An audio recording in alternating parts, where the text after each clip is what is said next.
শুভ সকাল বন্ধুরা। আজকে সকালে টিফিনে এই যে চাউমিন হয়েছে, চিকেন আর ডিম দিয়ে অনেকগুলো চাউমিন হয়েছে, খাওয়া হয়ে গেছে, অল্পই আছে।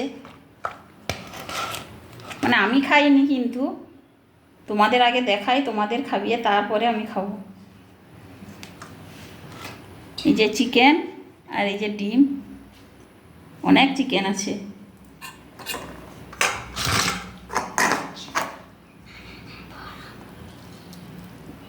কুচনো শসা আর পেঁয়াজ দিয়ে দিচ্ছি, গাজর তো আগেই দিয়ে দিয়েছি। এবার একটু সস দিয়ে দিই।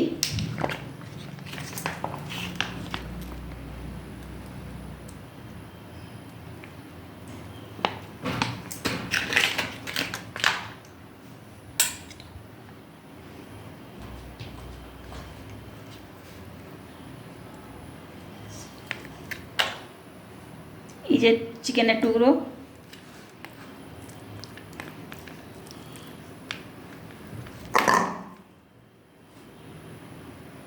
চিকেন আর ডিম দিয়ে চাউমিনটা কেমন হয়েছে কমেন্টে জানাবে।